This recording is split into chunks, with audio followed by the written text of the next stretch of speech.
একটা কুইজ পরীক্ষা নেই। তুমি মাসুদ রানাকে চেনো? মাসুদ রানাকে কে চিনে না?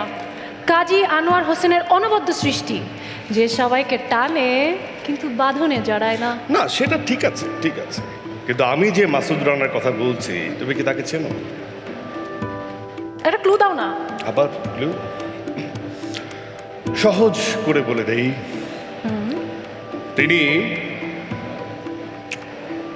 নাম্বার 1, সবাই তাকে বলে সুপারস্টার, আর ইদানিং মানুষ তাকে বলে ও বুঝতে পেরেছি, উনি আর নানাদের দেন মেগাস্টার শাকিব খান।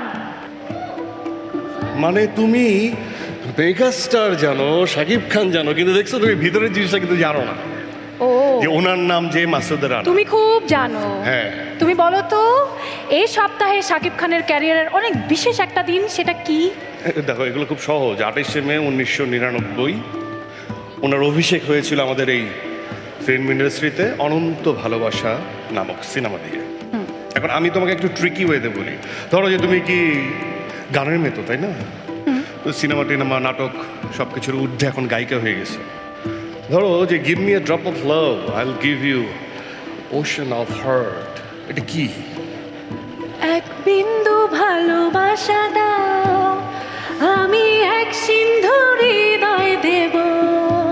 25 বছর ধরে আমাদের এই ইন্ডাস্ট্রিকে সবটাই দিয়ে গেছেন, এবং দীর্ঘ সময় ধরে যাকে প্রতিনিয়ত সবাই অনুপ্রেরণা অনুকরণ করছে, অনুসরণ করছে, তিনিই তো আমাদের সত্যিকারের আমাদের ইন্ডাস্ট্রির রাজকুমার, আমাদের মহারাজা। দেখবো একটি ধামাকা পারফরমেন্স।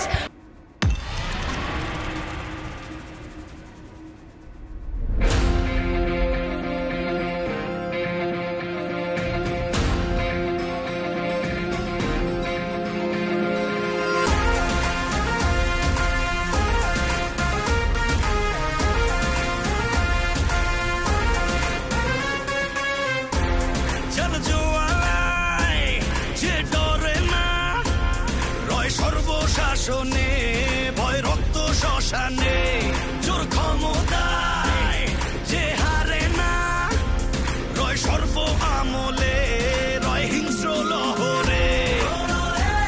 তুফান আসে, তুফান তুফান আমারে, তুফান তুফান আসে, তুফান তুফান আমারে।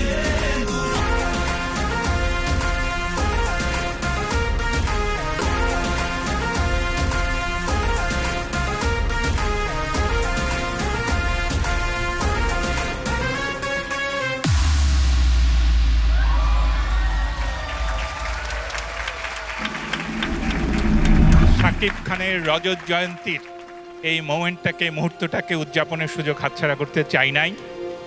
আপনারা জানেন যে বাংলাদেশের দর্শকেরা ভালো ছবি দেখতে আবার হলমুখী হয়েছে।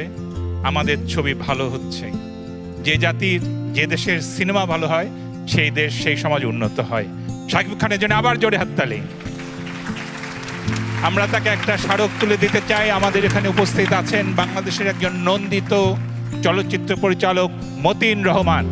সর্বজন শ্রদ্ধেয় মতিন রহমানকে আমি একটু মঞ্চে আসতে বলছি।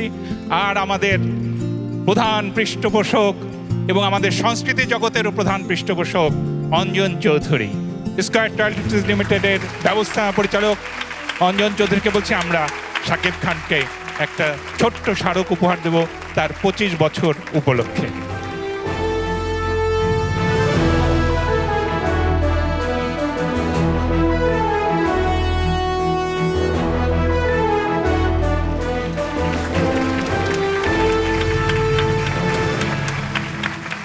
ধন্যবাদ মতিন রহমান আপনাকে, অনেক ধন্যবাদ স্যার অঞ্জন চৌধুরী আপনাকে। আনিস ভাই মনে করিয়ে দিল যে অনেক বছর হয়ে গেছে, 25 বছর হয়ে গেছে। আমার কাছে কিন্তু সবসময় মনে হয় যে সেই তো এলাম, ইন্টার ফার্স্ট ইয়ারে পড়ি, মাত্র ভর্তি হয়েছি, দেখতে শুনতে হয়তো একটু ভালোই ছিলাম, একটা সিনেমার অফার পেলাম, বললো 3 মাস সময় লাগবে, 3 মাসে সিনেমা শেষ হয়ে যাবে। 3 মাসের জন্য বাড়ি থেকে এলাম, আর ফিরে যাওয়া হলো না। 25 বছর পার হয়ে গেছে।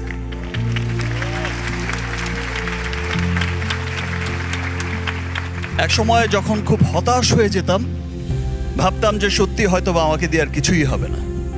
নিজের আপন মানুষকেই বলতে শুনেছি, তোমার দিন শেষ Sakib, you are dead horse. ভেবেছি হয়তো এখানেই শেষ, ইতি টানতে হবে।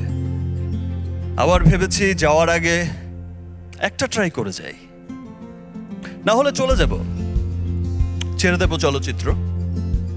যা পেয়ে শূন্য হাতে এসেছিলাম, যা পেয়েছি তা অনেক।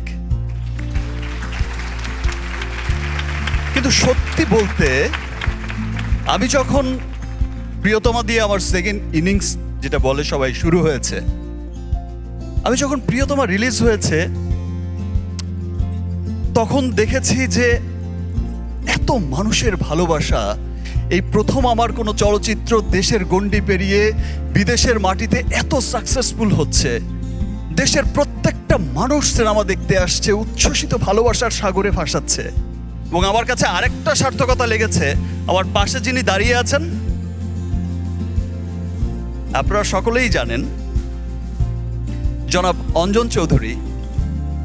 হঠাৎ একটা ছবি আমার কাছে পাঠালো একজন, পাঠিয়ে বলল যে দেখেন সিনেমা কি লেভেলে হিট। Thank you sir. সেই ছবিটা আমি দেখে আমার মনে হয়েছে যে অঞ্জন চৌধুরী তার সপরিবারে আমার সিনেমা দেখতে গেছে এবং সেই উচ্ছ্বাস প্রকাশ করছে। সত্যি সত্যি সিনেমা ইন্ডাস্ট্রি হিট হয়েছে, সত্যি সত্যি ভালোবাসার জোয়ারে সবাইকে বরবাদ করেছে। আর দেশ যেমনই হোক, এর মধ্য দিয়েই আমরা এগিয়ে যাচ্ছি, আমরা এগিয়ে যাব ইনশাল্লাহ। আমার দিন শেষ হয়নি। যারা বলেছে যে তোমার দিন শেষ, তাদের মুখের দিকে তাকিয়ে তাকিয়ে নীরবেই উত্তরটা দিয়েছি, দিন শেষ হয়নি, দিন তো মাত্র শুরু। Thank you sir.